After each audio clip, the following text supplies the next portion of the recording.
And here's the bottom line. I know how to reach across the aisle, and when people find that out, they find that rewarding and refreshing. I joined with the former head of the Black Caucus and now the Minority Leader, Hakeem Jeffries, to actually put together the JACK Act, which is to fight corruption. And guess what? We have a governor who's under criminal investigation for pay-to-play schemes. We don't want that, and neither do independent voters. What they want is the same thing all of us want, and that is affordability. They want security and safety, and they want to know that their children have the best opportunity to get an education. And I carry that message. I worked so well with the opposition that just a week or two ago, I passed yet another bill unanimously out of the House with my original co-sponsor was the Democrat from Virginia.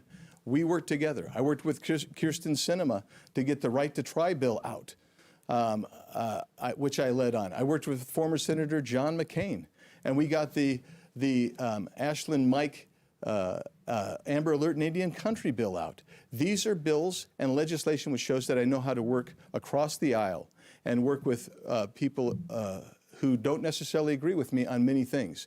But we find the ways to agree, we find those points of agreement, and we go forward and we get the job done. And I have a long history of that, whether it was in the state legislature or whether it's been in Congress. And there's not a doubt in my mind, if you look at the polling data that you're going to find, I am the most competitive with Katie Hobbs of anybody on this stage and any Republican in the state. Thank you.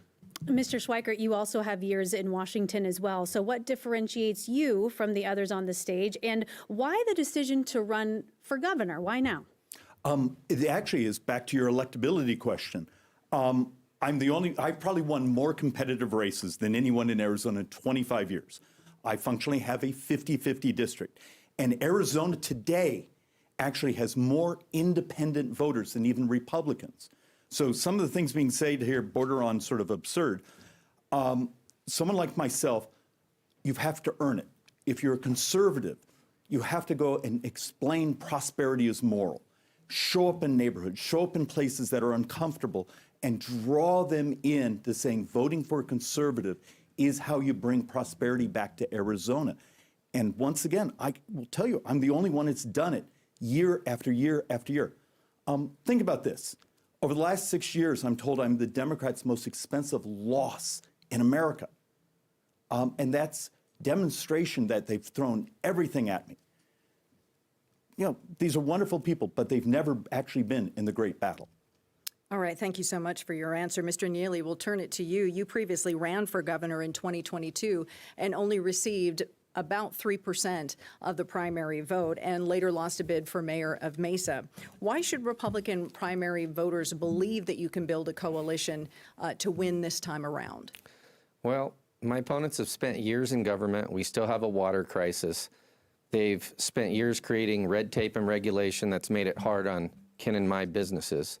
Growing businesses in Arizona has been very difficult under the extreme regulations of this state that have been voted on by Democrats and Republicans. So I'm actually here for the people to bring new ideas and new solutions that are going to solve problems. I'm a builder.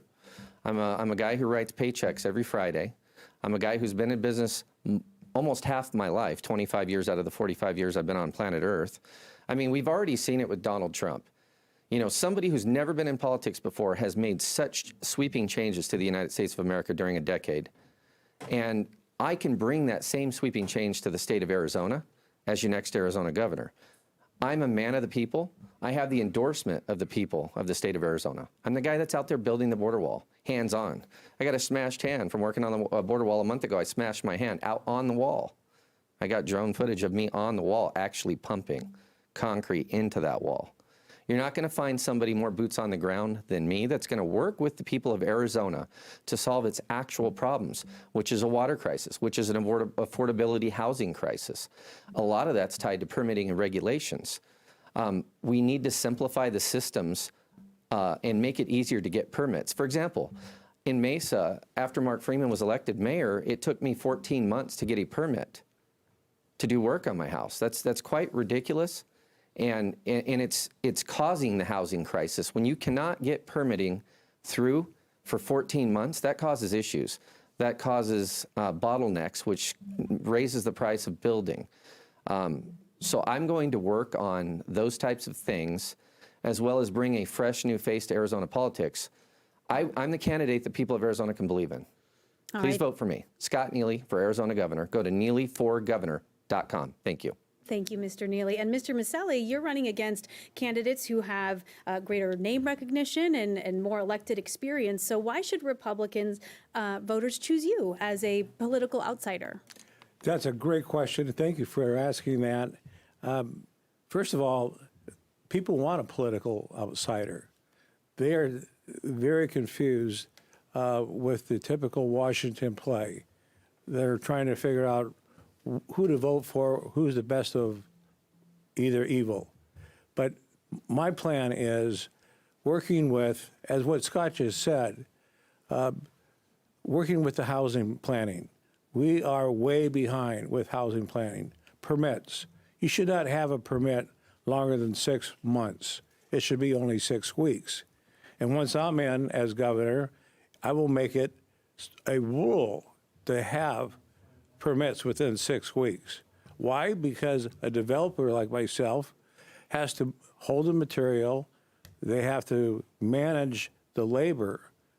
They hope the labor will still be there in 6 months.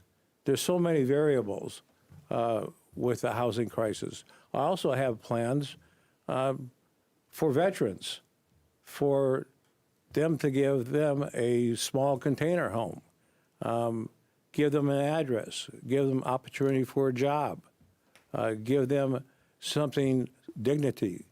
I would not be sitting here if it wasn't for our veterans out there fighting for us. So am I going to give back to the veterans? Of course. That's going to be one of my priorities. So I appreciate that question. We also have many plans for the water solution in this state. I can hold up a plan right now that we have with the water solutions. But if you go on my website, votekenmiceli.com, you'll see all the plans in detail. Well, thank you. Mr. Miceli, thank you. All of you have brought up the water crisis. You've also been bringing up development, kind of two opposing forces there. Arizona is running out of water. That's a fact. But our cities keep on growing. That's a fact. Would you, we'll start with you, Mr. Schweikert, hit the brakes on housing construction, or would you continue to encourage development despite the water issues? Yeah, first off, we're not running out of water. What we have is the stress on the upper basin, lower basin. Sorry to geek out a little bit. It's the Colorado River. Internal water supplies, we've actually done a terrific job managing. If you go back years ago, actually the groundwater recharge districts were something I actually did in the legislature. Now it's about to pay off. Look, Then why are you calling it a water crisis? Can you explain that? No, you called it the water crisis. I was responding to you. It is a crisis, but it's what wet water is available to us. So our stress right now is the Central Arizona Project. You actually see the agreement to have a discussion in regards to buying the excess water out of San Diego County. Here's your math problem on some of that desalinization. We're going to probably have to do it, but that's $3,000 an acre foot. Our internal water we have here in Arizona is $300 an acre foot. So a bit of trivia for you. What is the #1 water user in Arizona? And it's been this way for 40 years. It's cattle feed. 47% of Arizona's water actually goes to cattle feed. So when you start to actually look at the hierarchy of an acre of homes, particularly if it's an acre of homes that goes into where agriculture was, you actually end up with excess water supply. So it's an allocation, it's a distance problem, it's a price problem, it's a power problem. And if you're going to build a plan to stabilize Arizona's water so you can also encourage and stabilize Arizona's growth, if you come to my home, on our board and the wall, we've actually put up 100 different things. You need about 15 of them to stabilize Arizona's water. Everything from raising Bartlett Lake to a diversion dam where the siphon is, all the way down to certain plants. In the middle are leaky pipes, of all things. It is manageable. It's not going to be free. You have to do sort of an all-in approach of saying, here's our optionalities, and here's what we can afford, and what gets us the water supply that's required. something else that is putting strain on our water situation are data centers. Now, Governor Hobbs just signed a budget bill that does impose a 3-year moratorium on new sales tax breaks for data centers. And so, Mr. Biggs, we'll go to you with this one. Is this the right move, or what would you do differently? Yeah, it is the right move at this time. When you think about it, data processing centers are going to chew up probably 350 to 650 megawatts of power, depending on the size of that data processing center. They're going to use water. And quite frankly, it's a scrambled egg situation. I've been all over the state. I've talked to mayors. I've talked to councils. And some support it. They want to have it. Others don't. But here's where the real rub is. Where's the power going to come from, and where's the water going to come from, right? So it is a great idea that the legislature put together. That I'm grateful that the governor finally signed a budget that had it in it, where you put that moratorium. I've actually met with data processing center brokers. I've talked with them. I said, here's what will happen. Under an Andy Biggs administration as governor, we're not going to have those credits or subsidies. You're not going to be treated special any longer. And we're going to find a way for you to create your own power so where you can get it to your system. Now, that's going to take some creativity, and that'll take some time. But they should not be given a break, and it should not impact current commercial or consumers with regard to power and water. Now, on the waterfront, there's a center in my own district out in East Mesa, and what they do is they actually recycle their water. And that is the move that all of them are willing to go to. They're also all willing to eat the cost of building the infrastructure. Nobody in Arizona, no consumer of residential or commercial should be paying for the infrastructure for that project. And so that's where we sit on that. Now, let me just tell you, I have been one of the leaders in Congress in trying to get water to us. It was my lead working with Greg Stanton that got $350 million released from the federal government to work on mitigation on water-related issues. It is my lead with working with Mark Kelly and others that has also got the Flaming Gorge backup of about 650,000 acre-feet released, and they still have more that they could release to help us. Without that, we would have a little bit more tough time, but I will say one thing. I will agree with one of my colleagues who just said it. We don't have a water shortage. We have a water management issue, and you need someone who knows water, like I do, who can get in and manage that. Mr. Miceli, let's go to you because you've talked about potential solutions like desalination plants. What level of investment, if you were governor, would you make into the water infrastructure? Well, first of all, let me, for the record, 70% of our water goes to agriculture, 70%. We're currently at 32% full at Lake Powell. That's how low we are. This is the driest season we've ever experienced. That condition was actually voted on in 1922 in Colorado. And by the way, did you know that Colorado, they, if something happens to where they've got to cut water, they are going to cut it first from Arizona versus the other 5 states. So we are in a crisis. My plan is to generate new ways of bringing in more water through the flow of rainfill and expanding our aquifers. So that's what our plan is. I have a plan. I don't know if these other gentlemen have a plan, but I have a plan. And that's what you're going to see when you look at my Union State Address. All right, thank you so much for that. And Mr. Neely, what is your plan? We have to have an all of the above approach to water.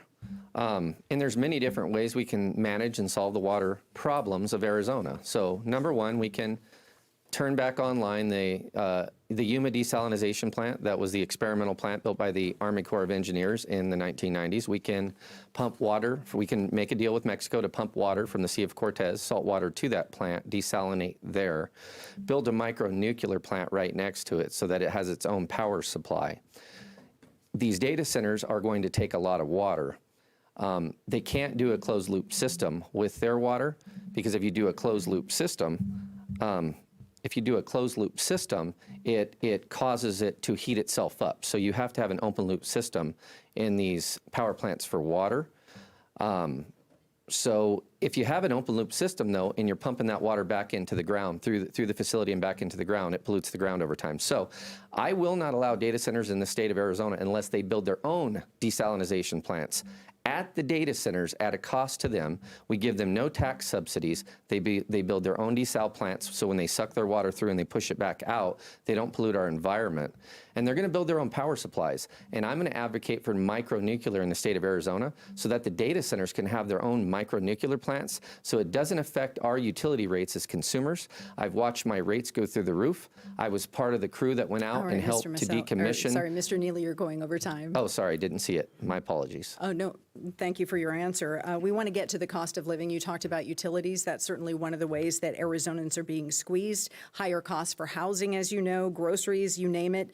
What is the single most effective thing or action that a governor can take for some immediate relief to lower the cost of living for Arizonans, and how would you pay for it? And Mr. Schweikert, I'll direct this to you because you've also mentioned that you've pledged to eliminate the state income tax. That is not the fact? Oh, I'm sorry. We'll talk to you about that then. I apologize for making that error. It's yeah, okay. it is, Mr. Biggs. I apologize for that. But we will get to you about that because we want to know how you'd pay for it. But we'll start with you. And how would you pay for? Yeah, your problem is the state income tax is basically 31% of the appropriated budget. And the cuts, you'd have to double Arizona's property tax. That's why there's some structural design problem. All right, let's actually talk about affordability. Yes. Arizona now is 43rd on the stack of affordability. It's pretty miserable out there. When you actually do the years of the Biden inflation, the inflation regimen, wage growth has been somewhat anemic compared to that inflation. Our brothers and sisters in this state are poorer today than they were just a few years ago. But you don't magically make prices start to come down. What you have to do as governor, get off your backside, recruit every great business you can so there's competition for your willingness to work. That competition raises wages. The most powerful thing you can do for affordability in the short term is the raising of wages. Then you have to deal with infrastructure type issues. So supplies, freight, everything moves much more efficiently. That's how you also get downward pressure on pricing. Let's actually move on to housing, which is actually one of the big drivers of this being an unaffordable market now. We actually sit on some amazing assets around us. The state trust land that's in the urban area, we're skipping over it, running sewer, water, power to neighborhoods a mile, 2 miles over. The mismanagement of our state trust lands and bringing that to market. I actually have a degree in finance and housing. And the basic economics of the way you create affordability in housing is two things. It's supply and wage growth. We can actually do both of those, and those are both in the touch point of a governor. Fix the way we bring and access to our real estate so we can build that next generation of homes for our kids, and the things of bringing jobs here so we can raise wages. Mr. Biggs, let's revisit the sales tax. You have pledged to eliminate the state income tax, sales tax. That accounts for half of Arizona's budget. And so with the state already facing a massive deficit, what are you prepared to cut? Well, I just have to correct you on one thing. That doesn't represent half of our state budget. The state budget for this year is $18 billion. It represents about $4.4 to $4.5 billion. That's what it represents. And what you do is, by the way, the legislature only controls a small portion overall because of voter protected spending that's gone in. But one thing I will tell you is we have dormant assets. We have resources that are underutilized. And when you start bringing those into bear, you can actually incrementally start moving this down on the income tax. And that's where we're going to go. And I'll tell you why we need to go there. Because we do need to recruit businesses coming in. And I will be the biggest cheerleader going out to businesses and telling them, we do have water, we do have power, we want you in Arizona because we do need those jobs. And we will get this economy rolling and rocking. But here's the bottom line. If you don't do that, then those businesses don't get incentivized to come here. If you don't deal with the tax structure that we have in Arizona, guess where they're going? And I know this. They're going to Texas. They're going to Tennessee. They're going to Florida. They're going to places that don't have that income tax. And we have various states in the Midwest now and in the Intermountain West that are all considering ways to eliminate their state income tax. We better be innovative and understand that this is a competition. We want those businesses here. And that's why when Governor Hobbs went out and insinuated to the New York Times that Arizona was out of water, she killed, literally, I happen to be in one of these places, $700 million worth of outside investment coming into Arizona. She killed it. That died within 2 days after she said it. And additional investment also died. But That's if that why, money goes away, sir, your time, I just want to follow up because it's important, but the state income tax, if that goes away, the services that you'll have to cut, what would be on the table? I'm not saying you're going to have to cut services per se. We didn't even get into the fraud. So let's talk fraud for just a second and see what's there. You've got Chris Mays who said, look, there's $2.5 billion. She's the Democrat AG. She said there's $2.5 billion worth of fraud in Medicaid. That's $2.5 billion. Why don't we recover that? Let's see what we can recover. Let's see what we can get back. Let's stop the fraud. There's the Indian Health Services fraud, which could be as high as up to $8 billion. That's being investigated right now. That's minimum $2.8 billion.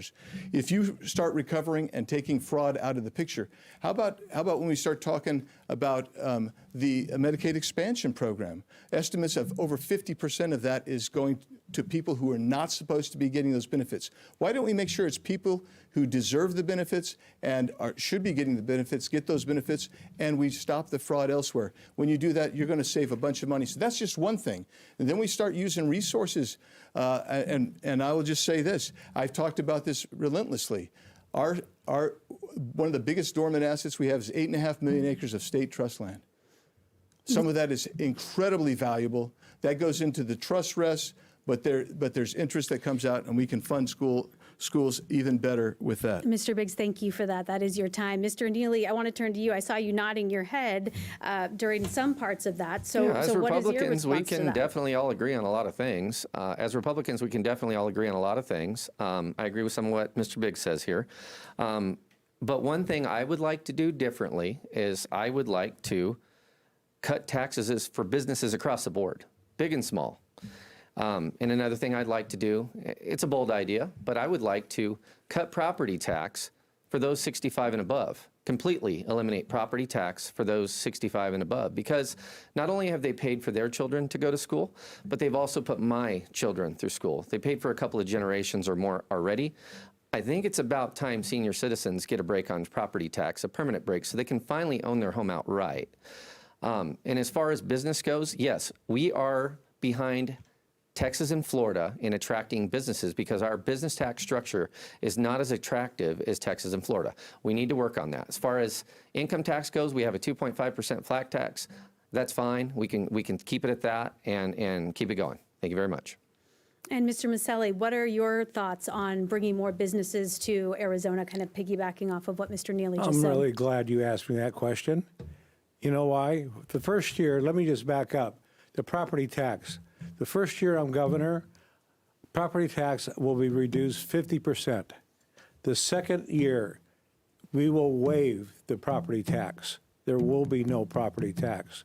How am I going to do that? I'm bringing in some of the top companies in the world here in Arizona. I've met with some of the largest CEOs that want to come and set up shop here in Arizona. And we're talking about 50,000 to 100,000 new jobs, good paying jobs for Arizona.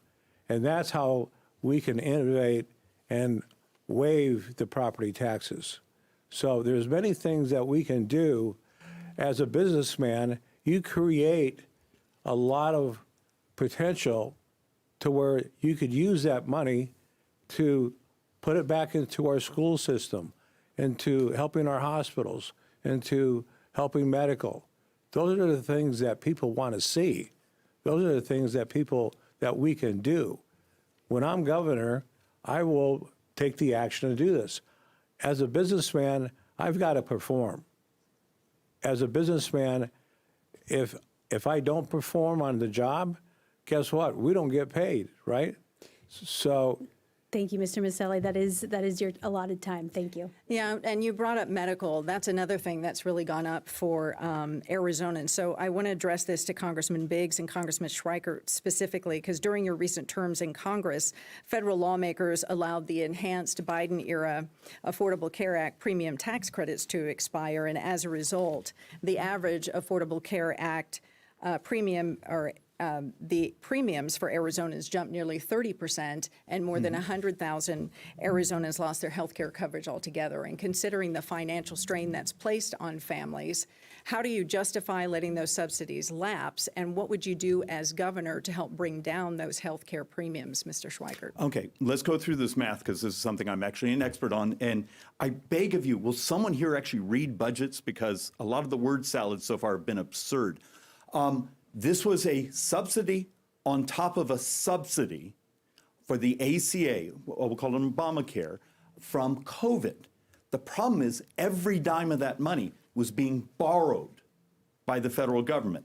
We actually had a problem. We had almost a third of the population never used it, and a substantial number didn't even know that their broker had signed them up for it.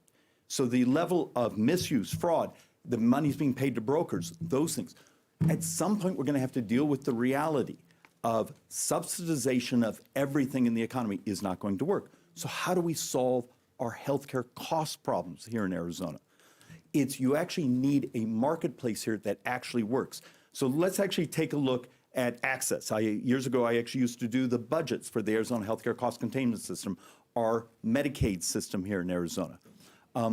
After even looking at the sober living home fraud, those sorts of things, if you have a system that last year had 28.4% of our state's population receiving their health care from Access, our Medicaid system, this is uncomfortable to talk about. But you look at the health statistics when almost 50% of the spending in that population are to obesity-related illnesses. Wouldn't it be moral to come up with a holistic approach of saying, should we give someone an EBT card to buy onion rings? Why can't we help you on the nutrition side, the gamification to actually participate in a healthier lifestyle, and then we're going to help you on the waste management side. We've actually worked out a model. It's going to take 24 months, but in that third year, we believe we could save $400 to $500 million because we've helped our brothers and sisters get healthier in the system. That's actual working on the math and the planning. Mr. Schweikert, thank you. And Mr. Biggs, over to you. And how would you help bring those premiums down? Because 24 months, a lot of people can't wait that long. Yeah, here's the reality. In Congress, I introduced legislation to provide a greater expansion of health care benefits that would actually lower cost. All of the actuaries that we talked to said that they would lower cost. A guy named Eric Burleson from Missouri also did something similar. His was actually even more comprehensive than mine. And what that does is and President Trump's right on the money, where you're going to give money directly to that HSA, to that individual, so they can manage their health care. And you're going to provide incentives for better diets, making sure that you can get some exercise. So you do the pre-action so you don't get sick, and you can handle that. Those are things that we've proffered in Congress. We've tried to get those on multiple bills. We've been told that one of them is going to come out on a bill. Let's see if it does. But in any event, that would actually help move the cost pressure down. I'll tell you one other thing that needs to happen in Arizona.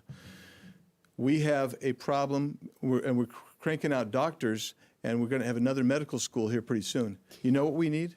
We need residencies. Mr. Biggs, that is your allotted time. Thank you so much. Let's switch and talk about education. That is something that has come up already here tonight. Arizona ranks 49th in the nation when it comes to per pupil spending. And so as governor, Mr. Miceli, we'll start with you on this. How would you balance giving parents choice without starving traditional public school budgets? That's a great question, and I have an answer. The answer is trade schools. we need to implement more trade schools here in Arizona. And I'm a very big proponent of trade schools. An electrician, someone that repairs HVAC, air conditioning, they can do a 2-year term in trade schools and come out making $60,000, $80,000 a year. They could buy a house. And by the way, my housing plan, I can get people in housing for $5,000 to $10,000 that I work with CEOs and mortgage companies through the state of Arizona. And that's another issue. So we can not only get them going with their jobs at a reasonable pay, at a good pay. It's not traditional any longer. The education system needs to change, and we need to change with that. Some people want to go through the 4-year path of education. It doesn't work that way.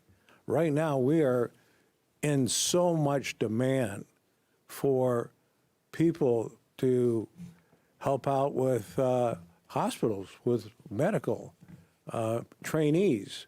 And I also have a plan where they're going to get paid while they're going to school to get certified. So that's where I'm at right now. Again, check out my Union State address, and you'll see each move and each answer that I'm coming up with right now. I'm just giving you a taste of what it's all about.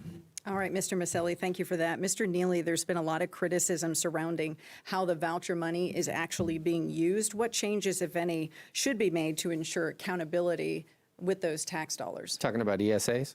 Talking about, yes, the school vouchers. Okay. So as far as transparency in ESAs, I do think there should be some regulation on the ESAs and some transparency with that. And how the money's spent, but I also think we should expand ESAs. I believe in ESAs. And matters of fact, I want ESAs in trade schools. I want to merge those two together. I want small businesses to be able to team up with the ESA program, be provided incentive to train young people in the trades, in electrical, plumbing, concrete, framing, drywall. This is something that's necessary. It's an Arizona national and a national security issue if we don't get people back in the trades, because here's the thing. Salt River Project employees are in their 60s that are managing our water systems. Central Arizona Project employees, people at the nuclear power plant. They've actually incentivized older folks to come back to work because they can't find enough young people interested in the trades. So the only way to get them interested is we have to start them in high school. Now, Empire Caterpillar has a program with Mountain View High School where they bring kids in and train them for their junior and senior year. And by the time they get out of high school, they're making $80,000 a year. This is a wonderful program Empire Caterpillar has. They're a $1 billion company, so they have the money to invest in that. But I think that we could incentivize our small businesses to do the same if we paired ESAs with small businesses. Small businesses can be the teachers of the future because not everybody's an academiac. Not everybody's headed to college. I certainly didn't go, and I'm doing fine. I'm on the stage running for governor, and I'm going to be your next Arizona governor. I'm going to implement the policy of trades through ESAs. This is going to happen. It's an important component in the future economy because the present economy is going to be consumed by robots.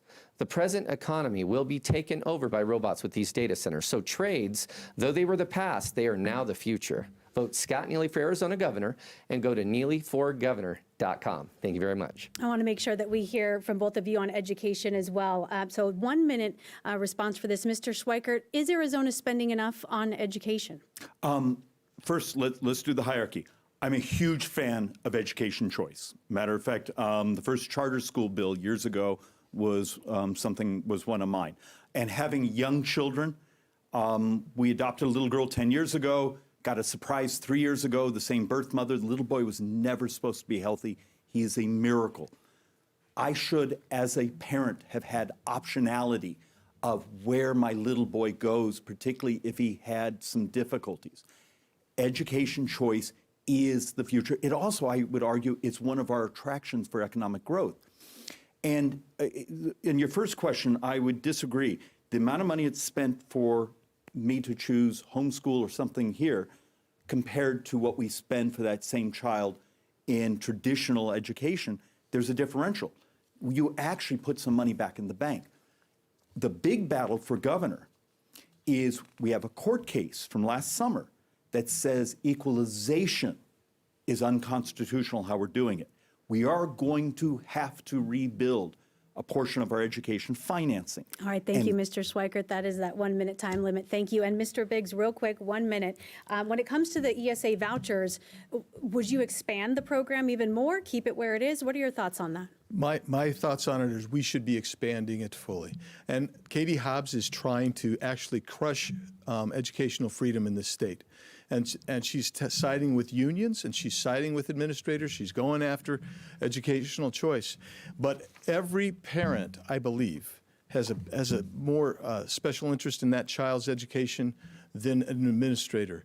I think the people that are most important are going to be your student, your parents, and the actual teachers. And ESAs, actually, they're funded at roughly 70% of the traditional district schools. And you should actually expand the ESA program. If there's a fraud, one thing we found is if there's a fraud, the reason that you're hearing about it is because they're catching people if they fraudulently use ESAs.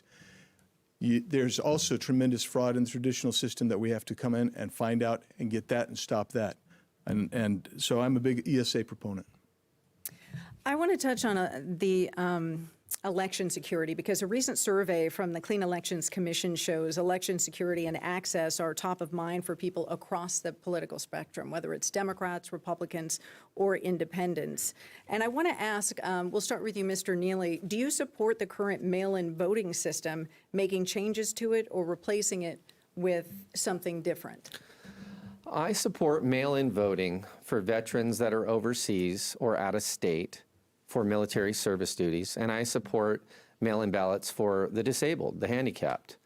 But I don't support mail-in ballots or 27 days of voting with early ballots going out, and an entire election season, every election, of 43 days when you include the 2 weeks that it takes to count the votes. So no, what I would propose is 1 day, 1 vote, on paper, in person, no private-owned ballot drop boxes. We can use the post office drop boxes.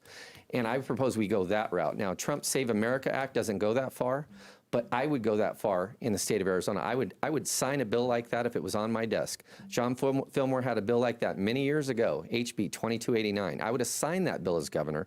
That would have streamlined the election process. That would have eliminated fraud in the system or potential fraud in the system. And it would have made elections fair, free, honest. So that's how I would do that.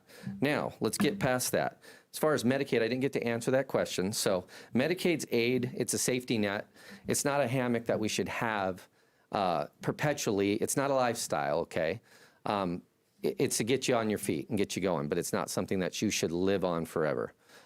We do need to look at the Medicaid system. We do need to look at redundancies in that system, and we need to cut fraud where possible. And we need to look into the massive fraud that was going on in the Native American community with regard to that Medicaid system that Andy had mentioned over there. So I agree with Andy on that. We need to look into that fraud. I believe it's like $4 billion of fraud was done in that particular system. Was it 2.8? Okay, he's numbers guy, 2.8. So $2.8 billion in fraud in the state of Arizona. And what happened? Nobody went to jail. I think somebody got fined. He was from California, but nobody went to jail. I would have prosecuted that case and made sure they went to jail. Thank you, Mr. Neely. That is your time, and we are getting close, so I want to make sure that we can hear from the rest of you. Mr. Schweikert, 1 minute. What are your thoughts on mail-in voting and the current system? Look, we've had mail-in voting that was passed in 1991 and then been expanded. We actually don't have absentee ballots really in Arizona. We have a vote through mail system. I do have a legitimate concern. My mother, who passed away, I miss her terribly, in 2010, she was still getting ballots up to, I think, 2020, 2022, because we gave the house to my brother. Cleaning up the voter rolls, updating the fact that this is you with some type of ID, with actually you're going to have a system that ultimately updates signatures. Think about how different someone that may have registered 30 years ago, because you met the signature verification. But we have to deal with the reality. Our voters like the mail-in balloting system. 84%. Thank you. 84% of our votes will be coming through the mail in this primary. Thank you, and your minute is up. Mr. Biggs. Actually, Thank you. You know, Governor Hobbs was given a bill in January of 2025 that would have taken us and given us the Florida standard. And the Florida is the gold standard of voting now, voting integrity now. It really is. It's the top. And they still have mail-in ballots over there, but they control those better. And you know, the night of the election, who won? That's what I will actually sign that bill when it comes back. But I'll tell you this: if you're going to talk about election integrity, and you know that the Congress is going to fail, I believe Congress is ultimately going to fail on the Save America Act. So you're not going to see any wholesale reforms there. The state needs to make some reforms. And we need to make sure that when you send in a ballot and you're signing there, the verification of that system is, as Jimmy Carter put it, the most likely to fail for fraud. Well, even after, we should point out that after millions of taxpayer dollars were spent on investigations and audits, that the outcomes from 2020 and subsequent elections, they weren't changed by fraud that was found. Mr. Miceli, what are your thoughts on mail-in voting? Well, my thought is a different level. It's called biometrics. Biometrics, what basically it claims that you are the person that you say you are. A, that you're alive. 2, that you're a citizen. And 3, that you're able to vote. Now, a lot of people might say, well, what about my privacy? Well, no, this is a system through the state where it is only kept in the state. So no one else has the information. But do you know how many people that have passed away that voted last year and continue to vote? Do you know how many people that are not citizens that try to vote? The biometrics is a safeguard to this. Very simple. You can get it through the mail to apply, and I recommend it highly. It's a safeguard. All right, thank you, Mr. Miceli, and thank you to all of you candidates for being here. It's now time for closing statements already. Each one of you will have 1 minute, and so we ask that you please stick to that time as best as you can. Scott Neely, you have the first closing statement. Thank you. My name's Scott Neely. I'm a candidate for Arizona governor. I have a lot of policy solutions on my website at neelyforgovernor.com. where you can learn how I can better the state of Arizona with you, the people. I am the voice of the people. We, the people, are fed up. We're tired of lifetime politicians running our state. And I will be the candidate that brings actual change to the state of Arizona. I will be bold. I will be fearless. I will be with you, Arizona. I am Arizona first. I'm American first. AFAF. Arizona first, America first. Always. Unapologetically. I've taken no money from outside lobbies. I've taken no large PAC monies. I'm the only clean elections candidate in the race, and currently I have more money in my war chest than either of these two politicians on this stage. I've got $1.2 million of clean elections money in my war chest that I'm going to be launching in the media next week. Thank you very much. Vote Scott Neely for Arizona governor. Mr. Biggs, over to you for your closing statement. Thank you. I have to ask Arizona, are you better off today than you were 4 years ago under Governor Katie Hobbs' leadership? Katie Hobbs has taken us down at various times to be in the bottom 5 for wage growth, job growth, and currently at number 43 with affordability. Housing prices have shot up. She's attacked parental choice and freedom in education. This is what she has done, and all the time she's done it, she's been under criminal investigation for a pay-for-play scheme. I remain optimistic for this state because under Governor Andy Biggs' administration, we're going to restore the American dream to Arizona. We're going to make sure that we have our security in place.